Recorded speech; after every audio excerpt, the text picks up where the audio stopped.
الفاتحة.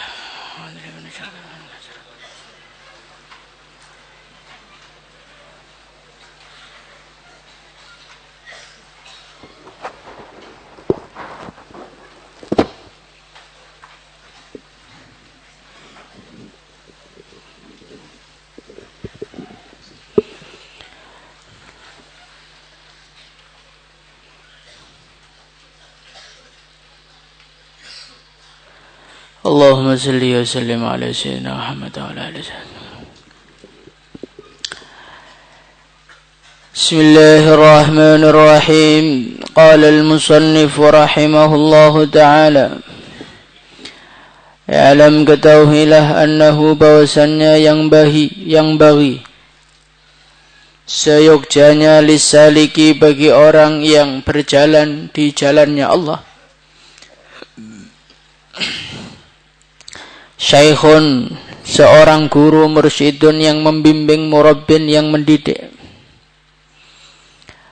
Liyukhrija, supaya syekh tersebut mengeluarkan al-akhlaq as-sayyi'ata, akhlak-akhlak yang buruk, minhu, dari salik, bitarbiyatihi, dengan pendidikannya, wa yaj'ala, dan dia menjadikan makanaha, tempatnya akhlak buruk, khuluqan, digantikan dengan akhlak hasanan yang bagus.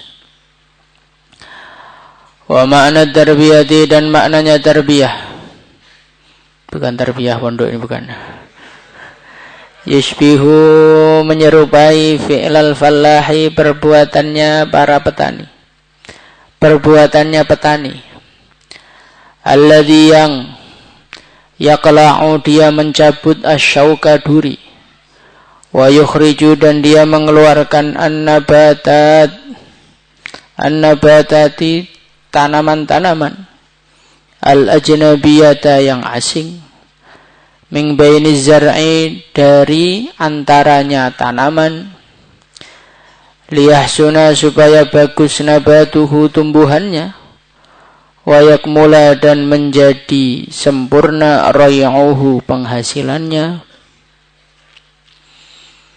Wala budda, dan harus, lisaliki, bagi orang yang berjalan menuju Allah, min syaikhin, dari seorang syekh, yu'addibuhu, yang mendidik dia, wa yurshiduhu, dan membimbing dia, ila sabilillahi ta'ala, kepada jalannya Allah subhanahu wa ta'ala. Lianna Allah, sesungguhnya Allah, arsala, telah mengutus, lil ibadi, untuk para hamba, rasulan, seorang utusan, lil irsyadi, untuk membimbing, memberikan bimbingan, ila sabilihi, kepada jalannya Allah. Fa'idhar tahala, maka ketika Rasul tersebut telah berangkat sowan kepada Allah sallallahu alaihi wasallam, faqad khallafa, maka sungguh Rasul tersebut telah menunjuk pengganti, al-khulafa'a, para khulafa, atau faqad khalafa, maka sungguh telah menggantikan al-khulafa'u, para pemimpin, fi makanihi, di dalam tempatnya Rasul tersebut, hatta yurshidu, sehingga mereka menunjukkan, ilallahi ta'ala, kepada Allah subhanahu wa ta'ala. Allah, jadi orang itu kalau pengen sampai kepada Allah, orang itu kalau pengen menjadi seorang salik, seorang yang berjalan untuk sampai kepada Allah. Sampai kepada Allah itu maksudnya bagaimana? Sampai kepada Allah, wusul kepada Allah itu artinya adalah ayyafna kullu man lam yakun wa yabqa man lam yazal.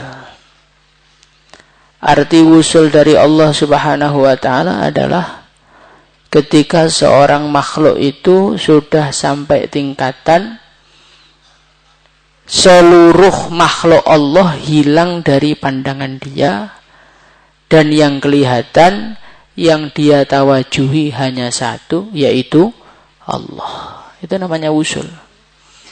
Jadi selagi seorang makhluk itu masih memandang keberadaan satu makhluk, anaknya masih kelihatan, istrinya masih kelihatan, teman-temannya masih kelihatan, duit masih kelihatan, musuh masih kelihatan, teman masih kelihatan, maka orang seperti ini orang yang belum wusul kepada Allah. Orang itu dikatakan wusul ketika makhluk itu sudah nggak kelihatan, sudah sampai tingkatan fana. Fana is hilang, makhluk hilang kabeh. Bapaknya hilang, ibunya hilang, keluarganya hilang, santrinya hilang. Semuanya hilang semua dari pandangannya. Yang ada cuma satu, yaitu Allah. Itu namanya wusul. Nah, orang itu kalau pengen wusul kepada Allah, orang itu kalau pengen sampai kepada Allah Subhanahu wa ta'ala, maka yang bagi lisaliki syaikhun mursyidun murabbin. Dia itu harus mempunyai seorang guru. Jadi orang itu aturan normalnya dia tidak akan bisa sampai kepada Allah kecuali ada seorang guru yang membimbing dia untuk sampai kepada Allah. Karena orang tuh kalau nggak punya guru nggak tahu jalan, Kang.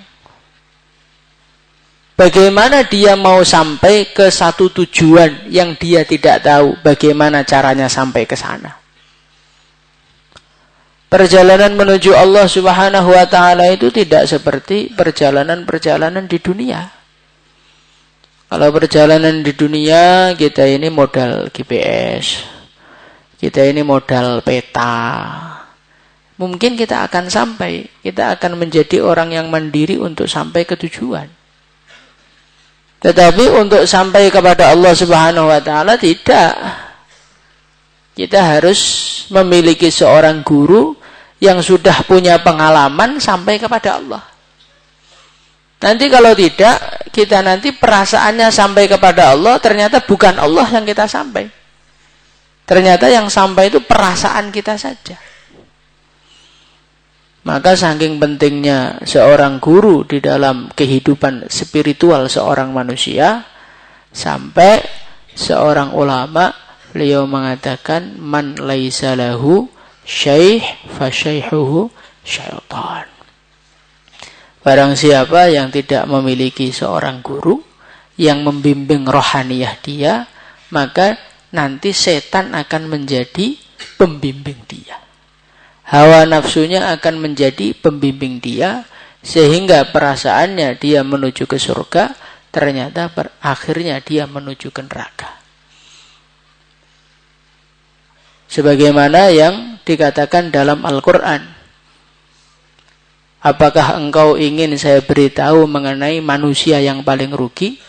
Alladzina dhalla sa'yuhum fil hayatid dunya wa hum yahsabuna annahum yuhsinuna sunnah. Orang yang paling rugi, orang yang paling celaka itu siapa? Orang yang berbuat keburukan, perasaannya berbuat kebaikan. Menjaga kebudayaan asli wayang Indonesia, menjaga kebudayaan gamelan Indonesia, perasaannya kan baik. Ternyata di sisi Allah dhalla sa'yuhum, perbuatannya ternyata mengantarkan dia kepada neraka Allah. Lah kenapa itu bisa terjadi? Karena nggak punya guru. Nggak punya guru yang benar maksudnya. Jadi orang itu kalau nggak punya guru, nah akhirnya dia merasa melakukan kebaikan-kebaikan, ternyata di sisi Allah dianggap sebagai dhalla sa'yuhum. Dianggap menjadi perbuatannya, usahanya itu usaha-usaha yang sesat, usaha-usaha yang rusak. Maka dari itu, orang itu kalau ingin mencapai kepada Allah, harus memiliki seorang guru. Walaupun ada manusia-manusia yang mereka ini sampai kepada Allah Subhanahu wa ta'ala tidak melalui jalur seorang guru. Itu istilahnya dalam dunia kewalian itu namanya wali majdhub. Kalau dalam orang Indonesia biasanya bilangnya wali jandab. Wali majdhub itu siapa? Biasanya mereka ini adalah orang yang tidak punya latar belakang, punya guru, punya pembimbing, orang biasa. Tiba-tiba Allah Subhanahu wa taala buka hatinya, tahu-tahu kenal langsung kepada Allah. Nah, orang-orang yang seperti itu karena nggak melalui jalur seorang guru, akhirnya rohaninya itu kaget gitu. Ketemu Allah Subhanahu wa taala, kenal dengan Allah itu kaget. Sehingga saking kagetnya biasanya hilang akalnya. Akhirnya muncullah perbuatan-perbuatan yang tidak dibenarkan secara syariat, tapi dia tidak disalahkan. Karena apa? Sudah kategori orang gila gitu. Kadang-kadang dia itu sujud 40 hari. Ya dia orang sudah hilang akalnya. Karena saking kagetnya kenal dengan Allah tuh sampai nggak bisa mengendalikan diri. Ada orang seperti itu. Tapi orang seperti itu sangat langka, satu. Dan orang seperti itu jejaknya nggak bisa diikuti, dia nggak punya guru kok.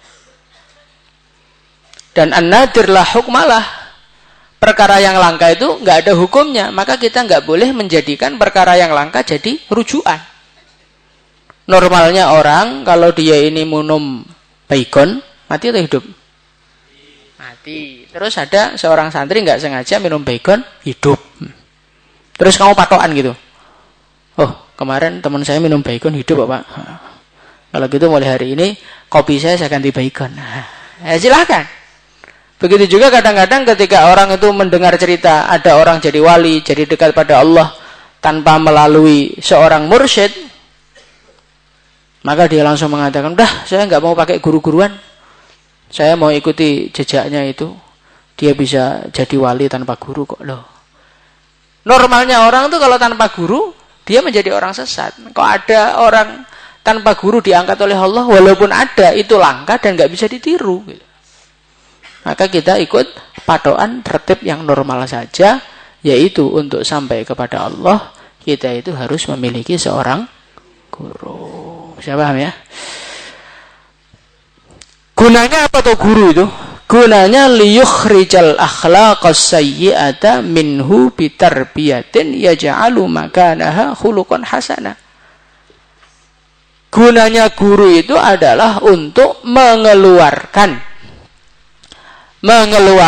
sifat-sifat buruk seorang manusia digantikan dengan sifat-sifat yang baik. Jadi manusia ini adalah makhluk yang di dalamnya ini ada unsur hewan buasnya. Sebagaimana dikatakan Imam Ghazali dalam Ihya. Manusia itu ada unsur hewan buasnya. Ada unsur hewan ternaknya. Di antara bentuk kamu itu ada unsur hewan ternaknya.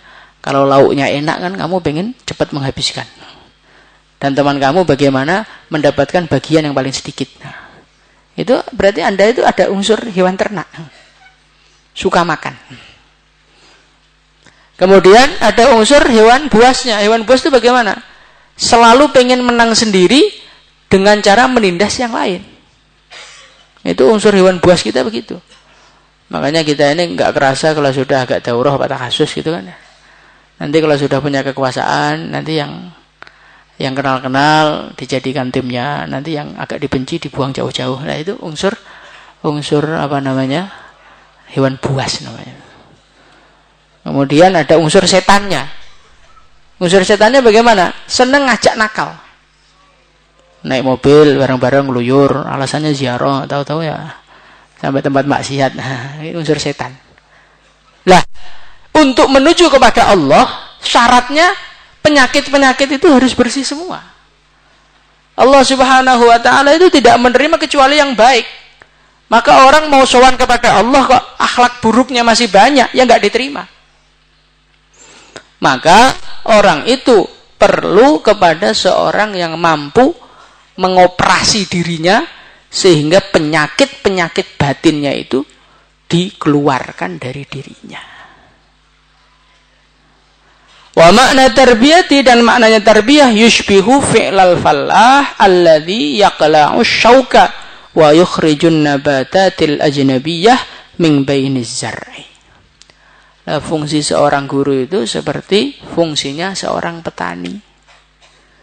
Seorang petani yang kerjaannya membersihkan sawahnya dari duri-duri, dari benalu-benalu, dari tanaman-tanaman yang tidak asli, dicabuti semuanya. Yaklak. Kalau yaklak itu artinya mencabut. Dicabuti. Biar apa? Biar tumbuhannya sehat. Dicabut itu sakit atau enggak? Dicabut itu sakit. Maka orang tuh kalau berguru, memang di antara pendidikan gurunya itu adalah menghancurkan perasaannya kan. Maka kamu kalau pengen cari guru, saya tuh pengen cari guru yang gurunya itu enakan gitu loh Pak.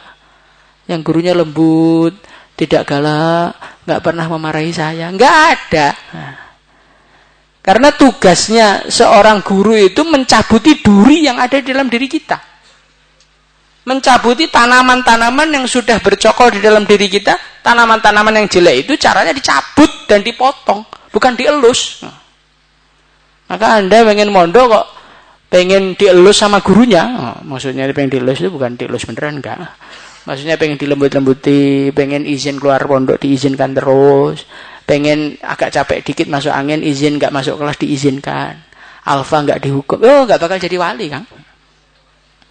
Karena memang kerjanya seorang guru itu ya merusakkan, mencabuti akhlak-akhlak yang buruk.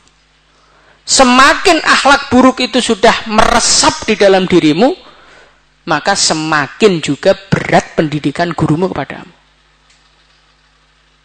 Maka orang-orang dulu itu kalau didik muridnya itu bukan sekedar suruh ngaji, sekedar suruh ngapalkan Quran, enggak. Suatu ketika ada seorang ulama besar, bukan ulama biasa, ulama besar, sudah memiliki karangan kitab berjilid-jilid. Datang kepada seorang sufi, saya ingin berguru kepada engkau. Siap betul? Siap 100%. Kalau pengen berguru kepada saya, syarat pertama, semua karanganmu kamu bakar. Ini yang disuruh bakar ini bukan kitab komik, bukan. Ini kitab fikih, kitab usul fikih yang sudah dia tulis bertahun-tahun. Dan zaman dulu kan nggak ada PDF, nggak ada flash disk, nggak ada tempat penyimpanan, nggak ada. Kitabnya dibakar ya ilmunya hilang. Syaratnya daftar, kitabnya dibakar. Coba kamu timbang pakai akal normal kamu. Apa sampai kamu? Nah ini sudah murid berprestasi kok dihancurkan karangannya. Ini namanya merusakkan mental. Ya memang itu tujuannya. Biar nafsumu hancur, biar perasaanmu hancur, biar kamu menjadi orang pasrah, akhirnya mudah dekat kepada Allah. Karena ketika seorang manusia itu masih membawa perasaan keakuan, membawa perasaan saya bisa ini, bisa itu, saya harus dihormati, saya harus dimuliakan, saya nggak boleh direndahkan, Anda tidak akan pernah sampai kepada Allah. Karena apa? Al-akhlaq as-sayyi'ah belum lepas dari dirinya. Suatu ketika ada seorang santri, anak raja, daftar di seorang guru. Maka oleh gurunya dikatakan, oh iya, kamarnya kamu letakkan dekat kandang kuda. Kuda itu tainya nggak enak baunya. Ya tai apa aja nggak enak sebetulnya. Kemudian hari pertama gurunya bilang, santri-santri, coba kalau kamu ngangkat tai kuda, bersihkan itu, tainya kamu lewatkan di depan kamar dia. Maka hari pertama dilewatkan. Maka dia marah-marah. Kurang ajar. Bawa tai depan kamar saya.